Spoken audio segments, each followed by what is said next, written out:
Assalamualaikum warahmatullahi wabarakatuh.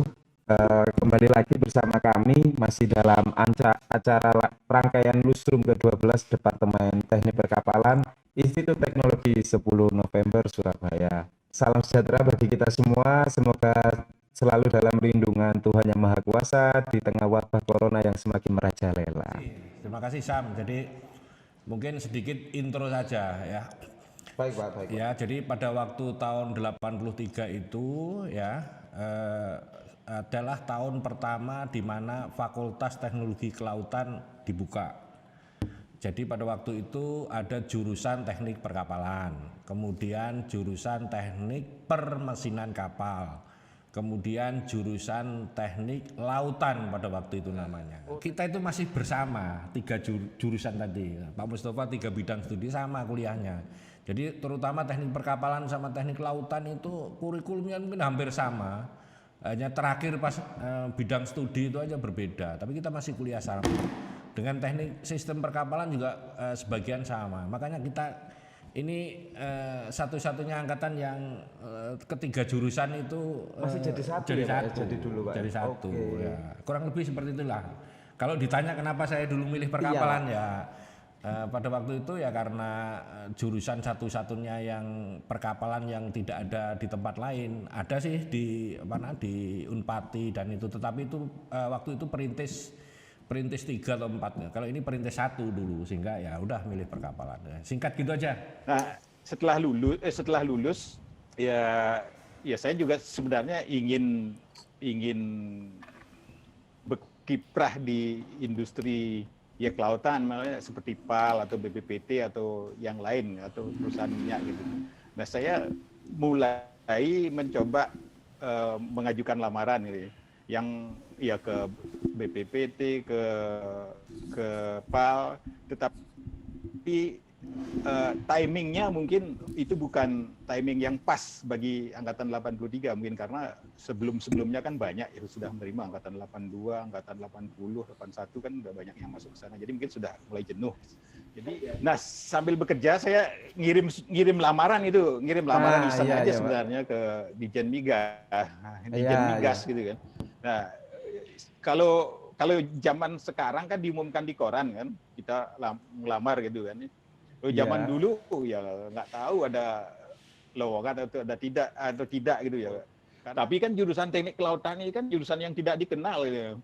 Ya apa yang harus mungkin mereka tanya-tanya, makanya saya jelaskan dulu di lamaran itu bahwa teknik kelautan itu adalah jurusan yang seperti ini, mempunyai kemampuan seperti ini, diajarkan di sekolah di kampus seperti ini, skripsinya seperti ini ya. Jadi ya tidak terduga ternyata lamaran yang dikirim secara iseng itu ditanggapi juga, dipanggil, terus dites, diwawancara, akhirnya masuk. Jadi tahun 91 saya masuk di Dijen Migas. Ya tugasnya ya sebagai pembantu pelaksana inspeksi tambang lepas pantai itu namanya. Jadi semacam inspektur lah di perusahaan seperti begitu perusahaan kelas itu inspektur. Assalamualaikum kawan-kawan. Waalaikumsalam. Waalaikumsalam. Ya, kita ingatlah kita masuk 83 ini sebetulnya kelihatannya kalau tadi Pak Sidemen itu istilahnya dari desa ya sama juga. Saya walaupun dari kota tapi kota ini Nganjuk ya desa juga gitu. Jadi waktu itu di awal saya pertama kali ngumpul dengan anak-anak Nganjuk di Keputih. Di Keputih ya, Terus Pak. Begitu kuliah kenal sama senior-senior yang ngumpul di Basuki Rahmat. Nah, kita kan biasa cari gratisan. Kalau bisa gratis ngapain bayar gitu kan? Oke, Pak. Iya, Pak. Jadi di Basuki Rahmat itu ditungguin gedung yang ditinggalkan oleh fakultas, tapi ditungguin oleh mahasiswa-mahasiswa yang ya terutama dari luar Surabaya. Ngirit lah. Jadi fasilitasnya itu di sana dapat dapat airnya gratis, PDA yang gratis. Nah itu terus kalau makan di depan itu kan banyak yang jualan, dikasih fasilitas jualan, kita dapat makannya, jadi gratis kan. Nah masalah pekerjaan ya alhamdulillah mungkin dari diantara kawan-kawan ini yang benar-benar alumni perkapalan misalnya. Yang begitu masuk Pertamina, saya memang betul-betul hanya kerjanya ngawasi pembangunan kapal baru aja sama koordinator pembangunan kapal baru yang terakhir sebelum jadi fleet support. Masuk dan jadi dosen. Kadang-kadang kebutuhan di lapangan ini kan kawan-kawan mungkin nggak perlu integral 45 lagi lah. Gitu. Ya, mungkin seharusnya makanya kayak kawan-kawan yang bekerja di lingkungan shipping ini, kenapa sih kita tuh kalau bangun kapal mesti telat? Enggak, sing sekolah sampai doktor, profesor ini terus dayopo. Oh ya. Loh, kalau project management bener gitu maksudku seharusnya kapal bisa dibangun 24 bulan dong gitu. Kalau PT PAL itu begitu mereka ada project baru ke Pertamina terus Bintoro yang presentasi belum selesai presentasi saya potong, aku hafal PT PAL saya bilang gitu. Wis ndekno presentasimu. Karena apa? Ya intinya mereka klaim ada FOBS ya. Full outfitting block system kan misalnya klaimnya mereka. Jadi seperti itulah. Mungkin kita akan berlari sampai kapan lagi gitu. Misalnya kalau signing kontrak terus begitu bangun kapal di dalam negeri itu kita udah kelelahan duluan gitu. Kalau kapalnya itu untuk Pertamina itu risiko bisnisnya nggak terlalu besar. Karena Pertamina kan dipakai untuk bisnisnya sendiri ya. Kapal itu yang bangun itu perusahaan swasta gitu ya. Delay begitu padahal dia sudah punya komitmen terhadap kliennya. Risiko komersialnya sangat besar. Bisa juga kontraknya diputus. Jadi nggak ngerti aku PR-nya nanti mungkin Mas Sam itu jadi direktur baru iso mari ya. Ya sharing aja. Kadang luar negeri itu seingat saya, aku ya pernah nang Mitsui, pernah nang Tsuneishi, mulai tahun 91 sampai saiki, garapani pancet terus, tanker terus, bal karya terus, kontainer jadi apal. Kayak biyen PT PAL membangun FPB 28, gak usah diajari. Nah, mungkin itu salah satu kelebihannya atau salah satu kenapa galangan-galangan di luar negeri itu bangun cepat, salah satunya itu. Mungkin saya itu hobinya kerja. Di PT PAL itu hobinya kerja. Kerja itu saya ingat pada waktu training Pak Mario siapa itu yang tapi manfaatnya banyak. Manfaatnya kalau kita bekerja, apalagi di BUMN, kalau orang sering kerja, mesti dikasih kerjaan terus. Apapun dikasih kerjaan, pokoknya nggak boleh pulang. Tapi buat kita manfaatnya, ya ilmu kita makin banyak kan gitu. Walaupun gajinya sedikit. Ilmunya banyak dan ilmu itu bisa kita manfaatkan kan itu karena kita punya ilmu ya kita kalau bekerja di mana-mana ya alhamdulillah bisa kita terapkan. Tadi bicara masalah pembangunan kapal yang terlambat. Ini pembangunan kapal perintis yang saya ketahui kan bangun 100 kapal perintis yang dibangun oleh berapa galangan itu hampir 10 galangan ada itu hampir semuanya terlambat sehingga ini isunya jadi temuan tetangga kita yang di sana itu yang yang mau akan diproses sampai itu karena terlambat dan bayarnya melebihi progres. Selain itu ini benar Pak Gandung, Mas Gandung ya.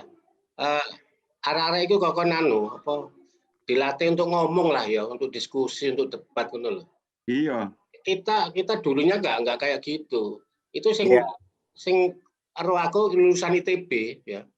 Itu dia udah biasa seperti itu. Jadi ngomong neng rapat itu enak ya gitu. Itu kadang-kadang menentukan karir kita. Nah, tolong si Pak Wasis itu tolong murid-muridmu itu dikasih kesempatan untuk ngomong lah. Sama itu Cak Sam, bahasa Inggris. Bahasa Inggris penting itu. Udah satu keharusan nih. Ini kelemahan zaman dulu kayak saya ini Inggrisnya petak-petuk orang ngerti. Akhirnya saya bahasa iki ora pinter-pinter. Iki aku mau ngomong masalah yang tadi ya. pembangunan kapal ini. Ini kan di navigasi, saya kemarin di navigasi, ini ada kapal, ada 5 kapal dibangun di Batam, di Galangan Palindo. Kalau dilihat sekilas memang bangunannya bagus, manisin gitu. Tapi itu baru 1 tahun masa garansi belum habis, kapalnya kerusakannya nggak karu-karuan. Itu geladak keluar kayunya itu aja lah. Itu sudah lapuk, sudah ngelontok separuh. Nah, sedangkan di sisi lain ada kapal yang dibangun 15 tahun yang lalu, yang bangun PT Jasa Marina Indah Semarang. Itu kapalnya masih utuh, bagus, nggak ada keluhan dari anak buahku itu. Sampai kayu yang di luar, kayunya yang digeladak keluar, itu aja masih utuh. Itu. Ini sebagai gambaran. Tapi walaupun begitu PT Palindo itu, tak pikir yang dapat order cuma dari perhubungan aja. Ternyata dari mana-mana dia dapat. Itu dari Bakamla, segala macam. Kebetulan konsultannya teman kita sendiri juga. Tak tanya, gimana kapal Bakamla? Ternyata rusaknya juga sama. Ada 45 item. Di mana pipa-pipanya pada bocor. Terus lambungnya itu bocor-bocor. Kapal getarannya tinggi. Tangki-tangki jadi sama kira-kira. Tapi anehnya itu kok dapat order dari segala penjuru. Gitu. Sebetulnya kita itu juga bisa bangun yang bagus. Buktinya Jasa Marina itu kapal yang dibangun dia itu udah umur 15 tahun, kapalnya masih bagus banget. Gitu. Oke. Jadi saya nggak tahu ini letak permasalahannya di mana kan gitu. Jadi soal pembangunan kapal ya, di samping juga karena kualitas galangan, itu juga dipengaruhi oleh owner supervisor. Nah itu Cak Gandung ya, itu ahlinya itu. Kowe gak guru nih Gandung nih kowe ya. Nah itu Nah itu dia. Karena di situ bisa dibandingkan antara di kontrak sama yang di lapangan. Apakah materialnya sama nggak dengan yang di kontrak? Di situ supervisor itu bisa approve dan reject. Kalau supervisor itu benar-benar tegas, kalau tidak sesuai dengan kontrak di reject, saya yakin hasil kapalnya pun itu tidak akan banyak meleset. Karena saya juga punya pengalaman dulu bangun kapal di China ya. Di China itu memang terlambat. Nah, untuk saya mendapatkan kualitas kapal yang bagus, maka saya appoint Lloyd Register di China sebagai owner supervisor saya. Di situ ada orang bule sebagai leadernya dan orang lokal sebagai partnernya. Ya benar-benar supervisornya luar biasa. Hasilnya pun juga tidak mengecewakan gitu. Jadi itu sesuatu rangkaian itu. Jadi galangan juga menentukan dan owner supervisor yang di-appointed itu juga menentukan juga gitu loh. Jadi pertanyaannya owner supervisor yang saya tunjuk itu ya apa gitu loh. Bisa diceritakan Pak, kenapa kok bisa diceritakan dulu waktu berkuliah dan kenapa memutuskan untuk bergabung dengan Satuan TNI Angkatan Laut Pak? Dulu kan waktu itu kan saya ngajukan TA pertama ya, TA tugas akhir waktu itu kan TA 1, TA 2. Itu waktu itu saya ngajukan ke Pak Yetno, judul kan. Ayo sana di ada dari Mabes Sabri waktu itu ya. Ada Mabes Sabri ada pengarahan tentang beasiswa itu. Ya sudah ikut aja daripada judul TA nggak disetujui gitu kan. Sudahlah di sana ikut paparan di sana. Setelah itu lalu dibagikan formulir siapa yang mau daftar gitu ya. Sudah kita setelah paparan daftarlah formulir, kita daftar. Saya nggak salah waktu itu minggu berikutnya kita ujian. Pas ujian ada panggilan untuk tes. Wah, ini gimana ini? Kita mau ujian kalau ada tes Spamis gitu. Tesnya kan di Kodam situ. Pengalaman saya pernah buat kapal ya. Waktu saya dinas di Irian di Manokwari. Jadi di Manokwari kita punya galangan kapal Angkatan Laut yaitu Pasarkan Manokwari. Saya pernah membuat kapal ukuran 35 meter. Tapi bahannya fiber, kapal fiber. Jadi 1 tahun saya membuat 3 itu. Oke Pak, 1 tahun membuat 3 kapal. Iya, tapi kan saya buat cetakannya dulu. Ya, setelah itu bisa buat 3. Tahun berikutnya disuruh buat 40 meter, jadi 35 menjadi 40. Wah, ini bingung saya, cetakannya kan adanya 35. Ya sudah, tak potong, tak sambung aja terus dilempar. Terima kasih. Saya ini termasuk lulusan yang apa yang dicita-citakan tidak sesuai dengan kenyataan. Ketika masuk di Samudra Indonesia, loh, itu malah dijadikan orang marketing. Itu sesuatu yang gak sesuai cita-cita. Saya jabatan naik 4 tahun kemudian saya diangkat sebagai marketing manager di situ. Ya. Kompetitor saya banyak, ada anak ITB, UGM, tapi kita alumni ITS cukup berani compete juga sama mereka ya. Yeah. Memang PD kelewat PD gak bagus, tapi PD itu perlu. Percaya diri ya, Pak. Bahwa kita itu tidak perlu fanatik terhadap jurusan kita. Tidak perlu fanatik kepada keilmuan kita. Karena kita dididik itu bagaimana kita itu bisa memberikan add value kepada masyarakat. Benar sekali, Pak. Masyarakat itu butuh opose. Kita mencoba mencari solusi atas itu, begitu ya. Jadi pesan saya kepada Cak Wasis juga agar supaya mahasiswa juga diajari lah begitu ya. Dia jangan berpikir hanya soal hari ini, tapi bagaimana kita juga berpikir mengenai ke depan, masa depan, begitu ya. Agar supaya potensi itu di mahasiswa itu digali. Jadi ketika terjun masyarakat, dia itu akan mencoba untuk mengeksplor, mengembangkan dan segala macam.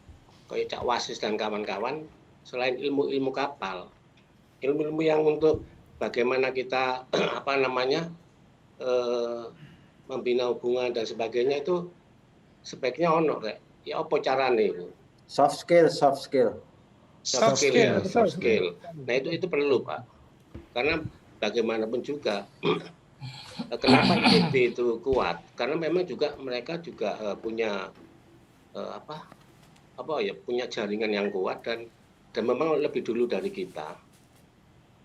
Dan juga dalam menyampaikan pendapat dan sebagainya mereka enak gitu. Tapi yang penting bagaimana kita bisa menyiapkan anak didik adik-adik kelas kita bergaul dan menghadapi tantangan bisa fleksibel untuk mengantisipasi perubahan itu tok ae. Jadi terima kasih atas partisipasi Bapak-bapak dari P23, sangat membantu sekali, sangat menginspirasi perjalanannya mulai dari 0 sampai berada di titik sejauh ini. Saya rasa mungkin karena keterbatasan waktu, jadi kita harus terpaksa untuk berpisah. Namun jangan berkecil hati karena besok masih ada lagi, masih ada rangkaian acara Lustrum ke-12 ini, tentunya dengan bintang tamu dari bapak-bapak, teman-teman, mas-mas dari P yang lain. Terima kasih. Wassalamualaikum, selamat berjumpa lagi di kesempatan selanjutnya.